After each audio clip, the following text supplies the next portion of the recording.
disappoint me, Spartan.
First of all, welcome to our 4th annual Halloween costume.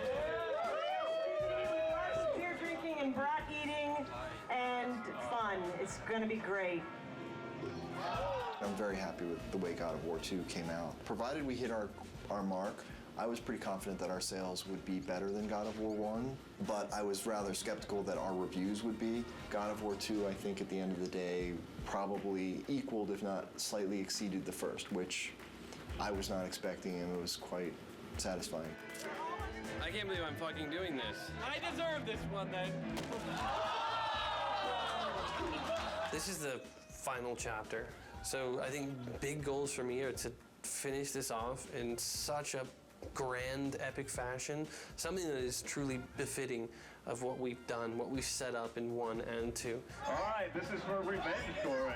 God of War 2 ended up being everything we ever hoped it would be, and probably a bit more. It got reviewed very well. I honestly feel like it was probably about as good a game as is likely to be made on the PS2, and I'm very proud that we managed to do that. Oh, one big family here at SCEA.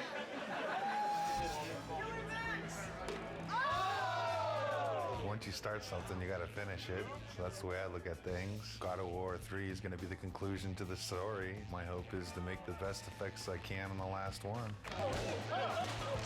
When I think of God of War, I think of the best action platformer out there right now. I think other games and other companies look at us and go, how are they doing it?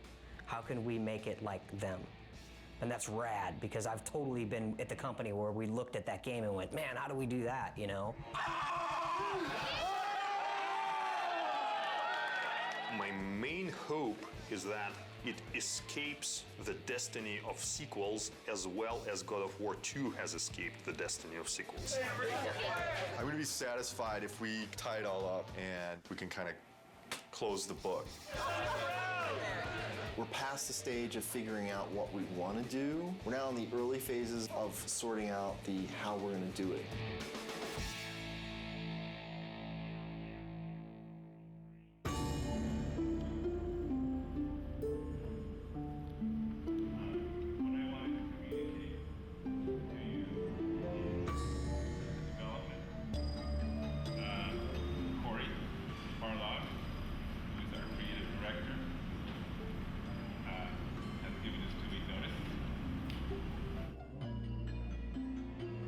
Next Friday will be my last day at Sony Santa Monica. The bomb was dropped. It was somber and everyone was quiet and no one said anything, and perhaps there was a tad bit of shock. It's killed me because I really didn't want to say something, but it's just nothing you can say is going to come across as anything but you're an asshole. When I heard that Corey was going to leave was kind of annoyance more than anything. It's, you know, it takes a long time to make a successful team as much as a successful product. It's always a pain when a key person in that team decides to move on. First emotion we felt was just shock. Didn't see it coming, didn't expect it. It's like dropping a bomb. Well, it was disbelief, obviously. I thought he would be the last one to leave. Incredibly bummed out, like very, very disappointed. You know, you're never really prepared for something like that, you know. They don't warn you very well either. They just kind of spring it on you. It was kind of a bit of a shock. I never expected that Corey would leave the project, so. But once the initial shock died down, I couldn't help but being a little bit happy for him, so because he was getting to try new things. It kind of puts us in a little bit of turmoil for now, but I think we'll work it out. I'm glad he has the balls to stick to whatever it is that he wants, but I'm also a little pissed that he's leaving us in the lurch, just kind of like holding the bag. I mean, I know I want to be here. If he needs to be someplace else, that's what he's got to do. And I think it's better that it happened at this stage in the project than a year from now, obviously. It obviously is a very difficult choice and a difficult time and not a very happy choice to be making. But, you know, on the horizon, the doors are opening. Of course, it's hard to imagine someone stepping into Corey's shoes. He's amazing. Many people wondered whether we could do God of War 2 without David Jaffe, who did God of War 1, and I think we succeeded at that. I think we can succeed at creating a third version without Cory Barlog. I think it's kind of neat, actually. A different director for each chapter.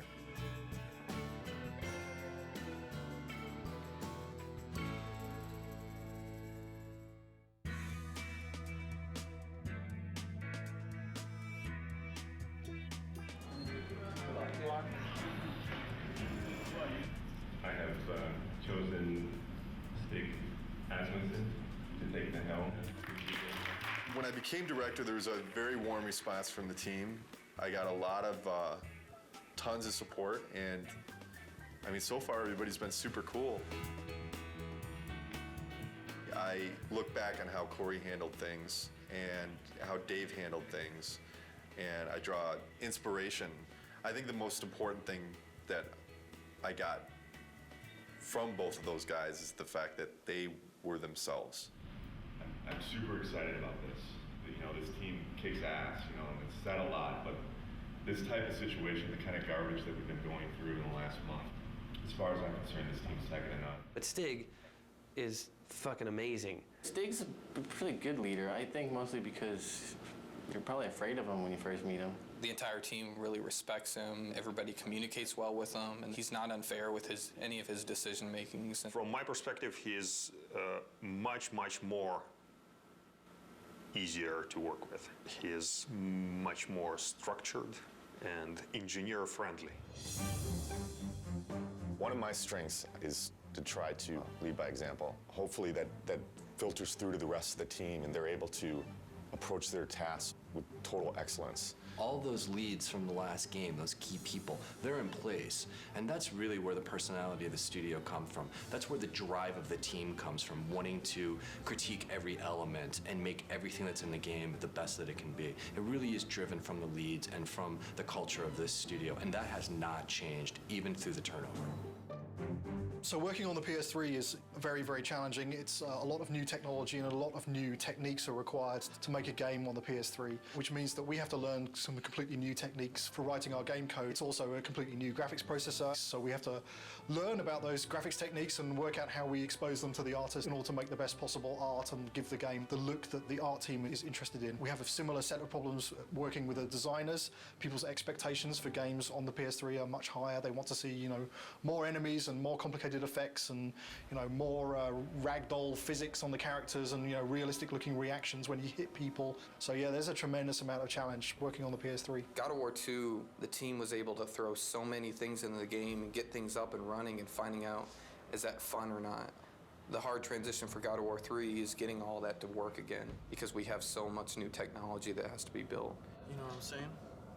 Everybody has to relearn their own personal expectations and their limitations and how they're projecting their schedules and their tasks and things like that. Everybody is counting on everybody else to kind of make accurate predictions on what they can do. It's tough right now because everything's new. It's just so much more involved. That's very worrisome. When are we going to get to the point where we can say something's going to take 4 weeks to do and it's really going to take 4 weeks to do? It's understandable that nobody understands that right now. PlayStation 3, we're able to push a lot more polygons, a lot more texture resolution and detail, so things are hyper realistic. I mean, they're so realistic now that we can actually see pores on skin and hair and eyebrows and nose hairs. You can see everything. We have a lot of work ahead of us. Every character now is like taking 6 weeks, 8 weeks. At least 6 weeks. Yeah, to make one. It's not like before, it's like 5 days we can make one. For me, it's not knowing kind of where the limits are. You can make stuff look so super realistic now, and that takes a lot of time. Whereas before, we really had defined limits. Yeah, it's exponentially more complex. And the other big thing is, this is going to be our first PlayStation 3 game, and we're expected to be able to beat games that some studios have released 2, 3, even 4. Gamers are expecting us to have better technology, better art, better visuals, better gameplay. Across the board, they expect it to be better. And that's pretty intimidating in itself. We're going crazy with the detail. When it's done, I think it's going to look incredible. You're going to see Kratos do a lot more subtle movement, more facial animation, things that the human eye just, usually takes for granted, but now we can include all those things. The things that we can actually accomplish are starting to now really become things that are only limited by our imagination. With the new hardware and the new system, we're able to kind of start pushing the player experience and creating like a much more kind of cohesive world. And like, the Titan before used to be in a cinematic and now you're actually like running on the damn thing. So it's like, whoa, we're getting there. Titans, we've never done anything like that. They're pretty crazy. It's insane. The fact that you're going to be able to run around this like moving character and it's basically a moving level, it's pretty insane. From a programming perspective, they're a big challenge. We designed all of our animation systems and everything to deal with a roughly 2 meter high character Exactly. where, if his little finger twitches slightly, there's not too much of a big deal. Exactly. But when your character's Yes. 2 kilometers high, then a Yes. little twitch in the finger suddenly becomes like a really big deal. The very first moment those were mentioned, I was like, oh, Jesus, this is going to be a big problem. Yes. But hey, I mean, it Yes. wouldn't be God of War if we didn't try something we Exactly. didn't think we could do when we started. Because I'm very proud of this game and you guys, I've invited a storyteller friend of mine to come in our walkabout. So Stan Lee is going to join us today and check out your work. This is such a cool time to be just walking around the studio and looking at things as they're coming online. Every month, we do a walkabout, and it's largely for the team to kind of, review each other's work and, and really compliment each other.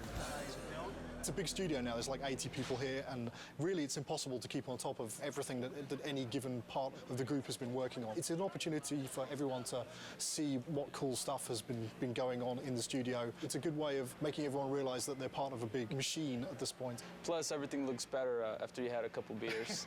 So it helps to make your stuff look better. Everyone's out to get Kratos. These are all Olympus, the gods, and they're all bad. All the gods are bad except this guy who's tormented. Yes. He's great. His line is, in the end, there will only be chaos. And then the next game you do is called Chaos. That's a great sequel. There you go. Zeus's brother Poseidon. Terrific drawings. Hera. Yeah. I love to write dialogue. Maybe we could try something new. A video game with lots of dialogue. I'm sure it would sell like a bomb. And I love the way this hand is there. Oh, gosh. Oh, yeah, and then when he moves the hand, we'll make that to kind of get destroyed a little bit and get all kinds of dust flying off of it. This is one of the best things I've ever seen. Cool. That is beautiful.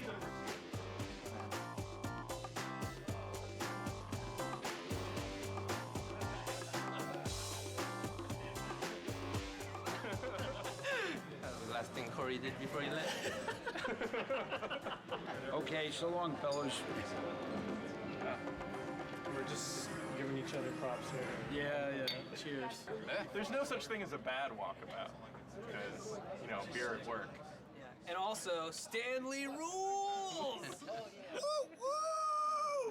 Just crawled up there. It's Stanley. Stanley!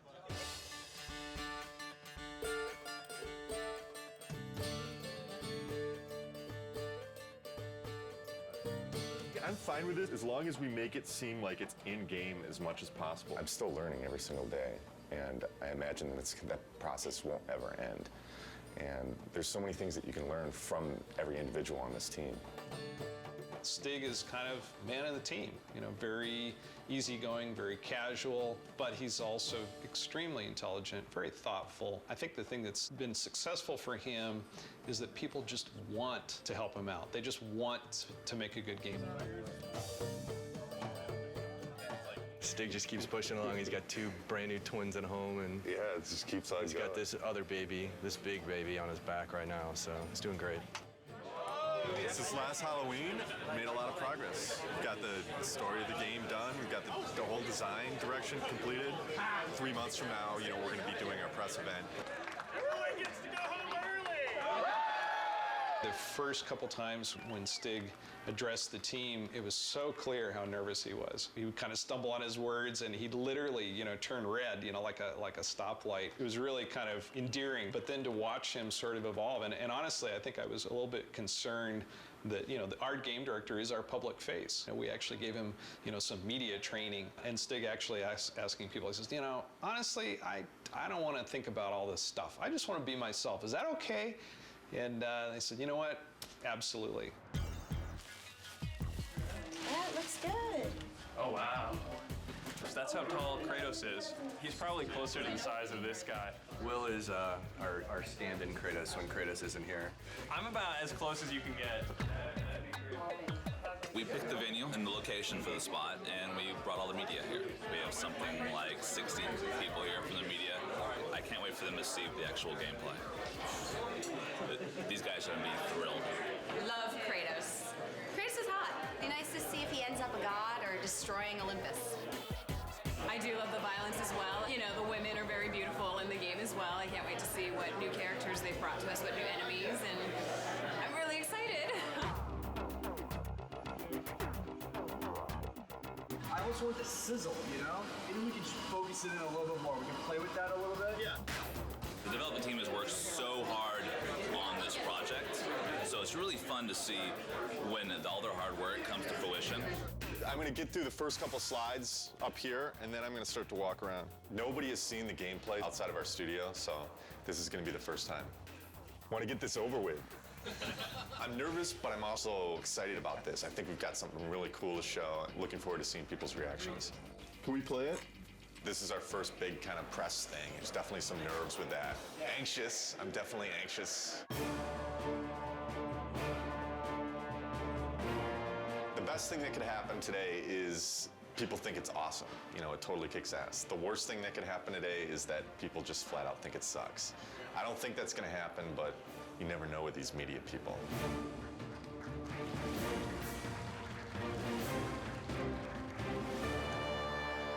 What is the vision for God of War 3? We want to define this generation with this game. We're going to take a close look at him. I'll talk about some of the features that we're using on him. Here he is. We've got blended normal maps on him right now, so you can see the realistic muscle flexing. I would imagine that we've got one of the most advanced systems for that in the industry right now. The battle's in full swing. The god Helios is in battle with a massive Titan. And Kratos is going to launch into battle and start doing some damage on the grunts here. Now, Todd can easily just grab one of the grunts by pressing circle, and if he continues pressing circle, he can beat the crap out of him. But if he presses triangle, then he can rip them apart. If he presses X, then he can throw them. And one more move, square, uses it as a battering ram, and then he can take it, mash circle, smash his head against the wall. And all these moves are interchangeable. Meet our latest AI, the Chimera. Part snake, part goat, part lion. Todd has just unleashed the Cestus on him, and you can see it's a brawling weapon. Now, the way the Chimera works is it's a 3-stage enemy. First, you fight the snake stage, and then it changes its stance, and you fight the lion stage. We're really having fun with gore on this game. Entering the Cyclops. Every action that the Cyclops makes is a direct reaction from the pain that Kratos is inflicting on him.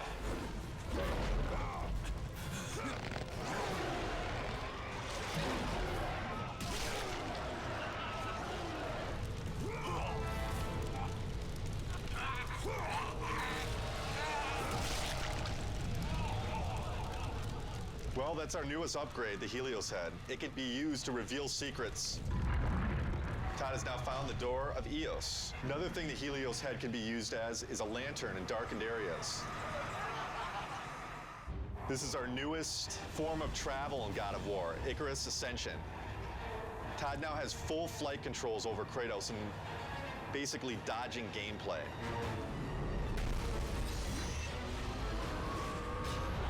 That's it. Oh my God, fantastic. It was great. It was phenomenal. I mean, like, I thought that I had a concept of what it would be like, but this pretty much blew everything completely out of the water. We're putting a lot into this game. I said I think this game needs to be a defining game for this generation, and I truly believe it will be. I can't comment on what the future holds for the series because, you know, I'm focused on God of War 3 right now, but this is God of War this is it. This is the end of the story. We got a lot of work to do, so there's no time for relaxing, that's for sure. E3 is obviously a big thing. We got to get this playable to the public, what we just showed on the demo here. We're in pretty good shape for that, but we got to get the game done. But we still got a lot of work left to do.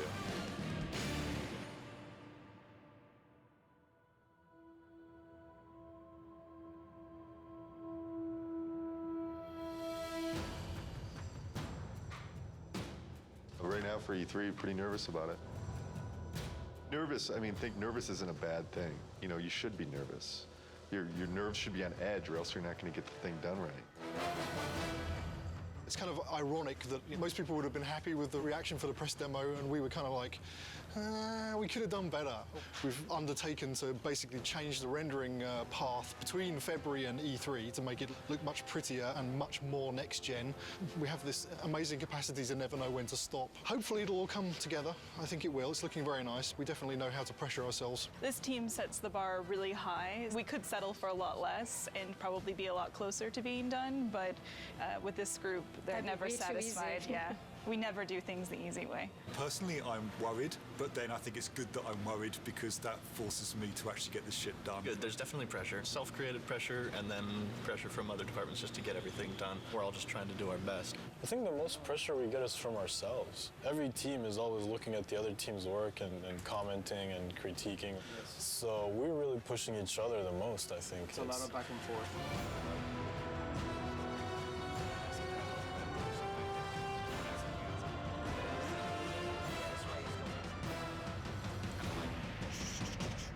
The following week, it's absolutely nothing moves because we're going to need to take every freaking second to make sure it's stable and we are at frame rate.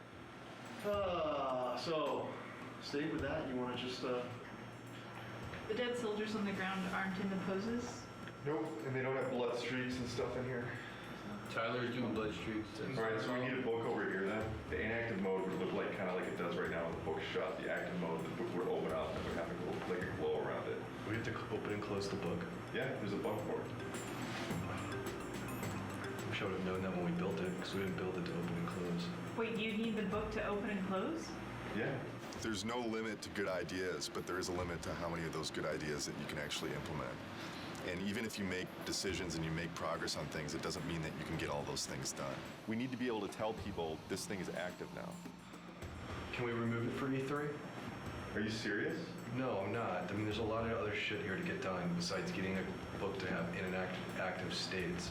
Let's say we don't do the open and close for E3. It would just have a glow effect and a light that comes with it, and that's it. Do we just put a sparkle on it then? Absolutely have any compromise for the schedule right now. I have to trust production, and I have to trust the fact that they're telling me that we can't get things done. So I feel like there's little things that have been compromised. I don't know that the player's going to necessarily miss them, but I sure am. It's part of making games. You don't always get what you want. This seems like harder than the last time I played it. We have to keep in mind that somebody from the street is going to be playing those harpies. And I don't know, the way it looks right now, on 3 tries, people will throw down the controller. The stuff we just went through, pretty rough. It's a little frustrating from the respect that it's been kind of at this state for a long time now. Kind of wondering when it's going to get fixed. The struggle or the challenge. If it gets fixed this week, we're screwed. This is sprint week, meaning we're making a big push this week to get a lot of work done and make some headway going into E3.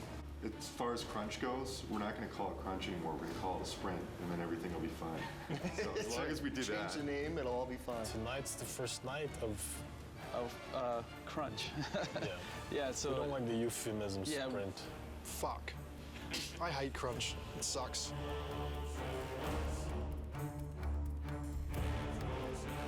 Right now, I'm creating a new build, and hopefully that will enable the rest of the studio to then continue working on the awesome content that they're creating for E3. They're definitely waiting on me. Definitely. As far as my end, I feel I'm okay, but then at the same time, I kind of feel like I'm waiting on technology a little bit to kind of come online. We just have a ton of bugs to fix. We're getting new technology right now, and the lighting's kind of broken, fog's kind of broken, so we're just trying to kind of survive, fix all our bugs, and get all of our tech in place so we can get this thing done. You're sprinting now. Yeah. Tonight's the first time the team has worked together as one, and there's a certain kind of level of excitement that goes into it and dread because we're still working, but it's a fun group to be with, and we're trying to get stuff done. You know, we can only do so much, right? And we'll just try to do as much as possible, as quickly as possible, and that's it. Hopefully we end up with something pretty cool, though. This is the biggest E3 we'll ever have. Everybody wants to still see if Santa Monica still has it.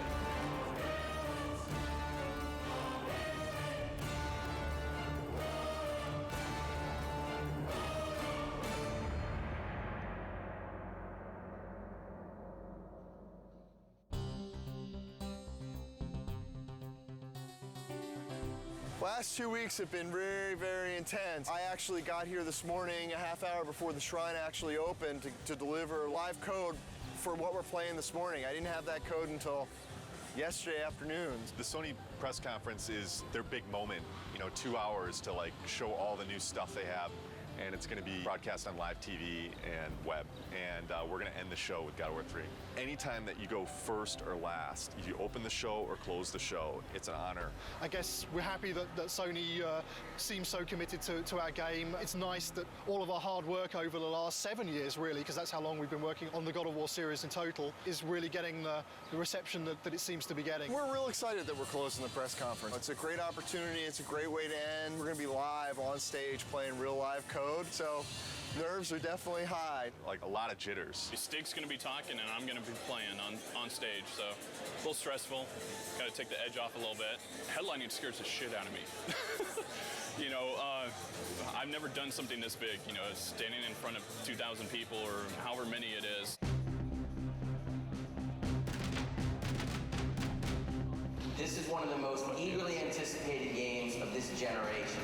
I'd like to invite Stig Asmussen to the stage to show you the first few minutes of the jaw-dropping God of War 3.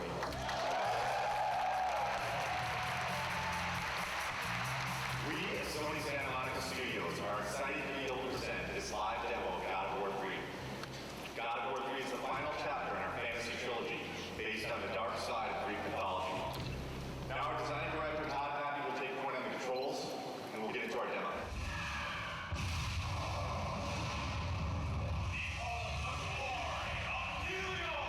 I'm really anxious. I'm really excited. This is a really important moment for the team. It's important for the game.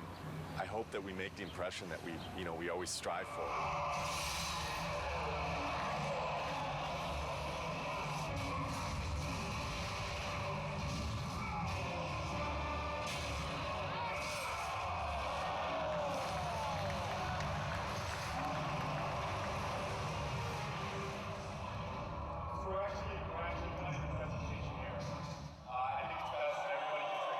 The demo is now live on show 4, and we have an extra 20 minutes of gameplay so you can see how it ends. God of War 3 is due for release March 2010. Thank you. One line. Amazing, fucking awesome. People really seem to dig it. This went well. I don't see how it could have gone any better. Well, I'm kind of glad that E3 is back. It's pretty exciting. It's been a couple of years since there was a really decent-sized E3. It's always exciting to have your game here. This is what we work for. E3 is like Christmas. We've got 12 kiosks set up with God of War. We had a great time last night setting it up. It was actually, we got there, the Sony booth was relatively quiet. All the games were up and running, but there weren't a lot of people playing anything. We started loading in the God of War, and people started lining up behind me to play it. I had somebody tell me today, one of the producers of another product told me when we got in there and loaded our code, all work stopped at the Sony booth so they could come play our product. Hugely flattering, big kudos to the team. Got chills just having that whole experience. It was awesome.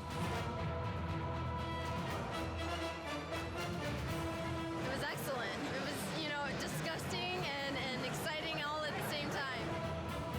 I waited an hour to play in that game. When you finally get to decapitate Halo's head, that was like amazing. Didn't expect to see that. It's pretty brutal. I mean, way more brutal than like the first two. Every new game, they bump it up a little bit, so it's definitely good stuff. I waited in line 2 hours to play. What can I say? It's God of War with unforgiving amounts of violence, great gameplay, kind of thing that, just spend all day playing, not call your girlfriend, whatever, who cares, right? Super pumped to see it. Makes me so jazzed. So this is Christmas. It's Christmas. But it lasts 3 days. We can't believe it's back, It's like awesome. Really good. I'm so fucking happy that E3 is back. I mean, it means so much for the industry. Seeing people's faces when they play, we just ship it out to the store, so the team really doesn't see, people's reactions and just even the oohs and the ahs at the press event. It makes it all worth it. Just seeing the people's faces. I mean, that's why I make the thing. I want to take people to that next level. I think this is what excites the team the most when they get to see people's reactions. We work our asses off before this to just get the demo to be as polished as possible, and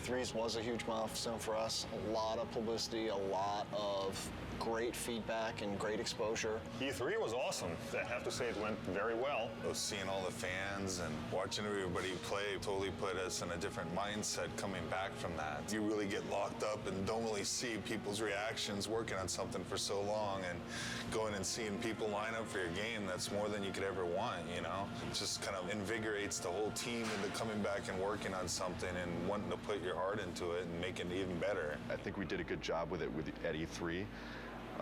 And that shouldn't be our high point. That should be like our midpoint.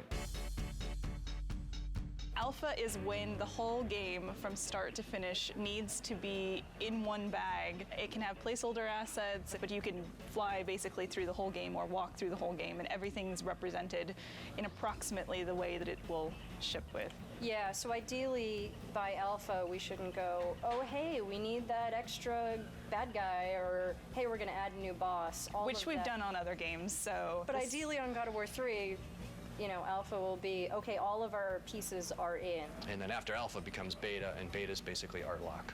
I want to make sure that when I'm playing the game, I've got a smile on my face. You know, I've played God of War for the last 6 or 7 years of my life now. As long as I'm got a smile on my face, I think there's a good chance that that's going to translate over to the fans.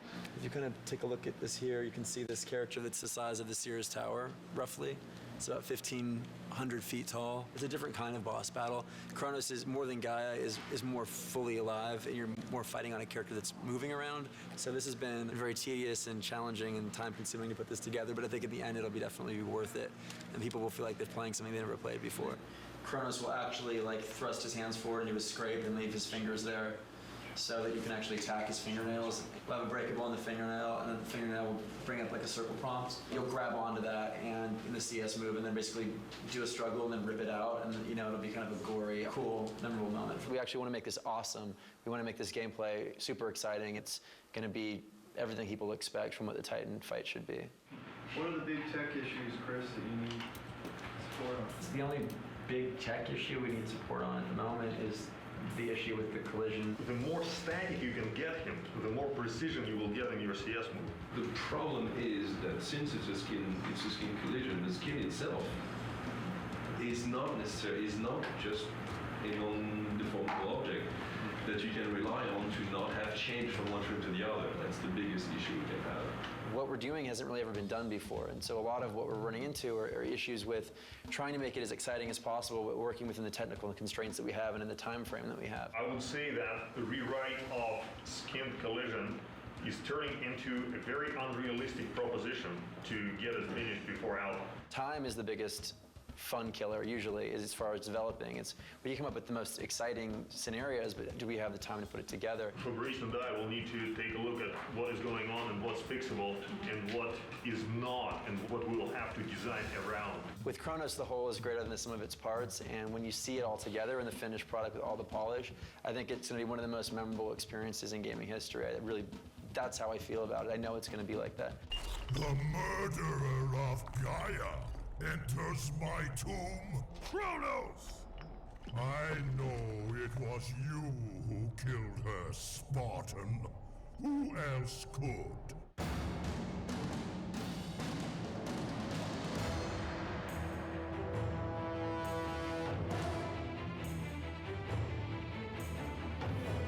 About a month back, maybe 6 weeks back after Alpha, we were looking at the end of the game and we felt like there was a lot of fighting and it didn't really tie into the story.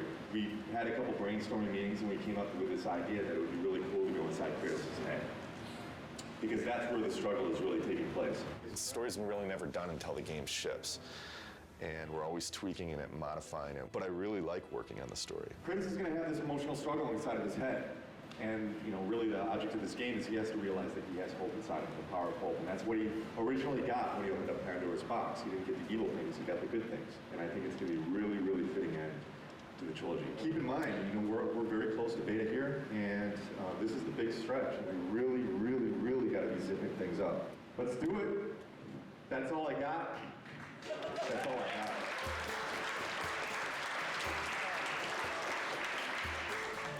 This is the third Halloween. I think for many it's probably a big relief. We're less than 3 months away from being done. It's been 2+ years. It's been an incredible journey. We've overcome so many pitfalls along the way with change of personnel, project redesigns. Despite all that, we've managed to continue to elevate and continue to push ourselves and continue to make the best products we as a team can do. And I think God of War 3 is living up to that. To complete the third one is pretty amazing. We always tried to hit the highest mark we possibly could, and I think we've done it once again with this one. So we're gonna have to wait and see what the fans think, but I have really, really high hopes. Completing a trilogy is something I never did in my life, you know, and completing something like this is very special, you know, something that means a lot to me. Sentimental moment. This is truly one of the best teams I've ever worked with. I mean, across the board. I've worked with teams that were really strong on the art side, or really strong on design, or really strong on technology, but this is the only team I worked with that fires on all cylinders. The team faced a lot of challenges. The interesting thing is that this team has always faced challenges, and it sounds kind of cliche, but they're really good at facing challenges. Yeah, I agree 100%.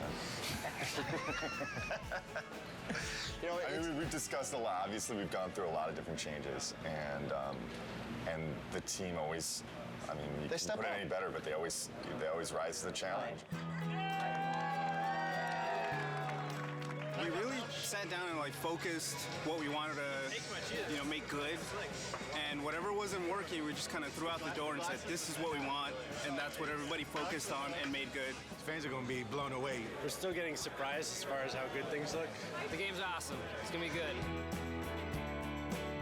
Been working with Kratos almost 7 years. I've learned a lot. He's taught me a lot. We've had some good times, but it's time for him to go to bed for a little while.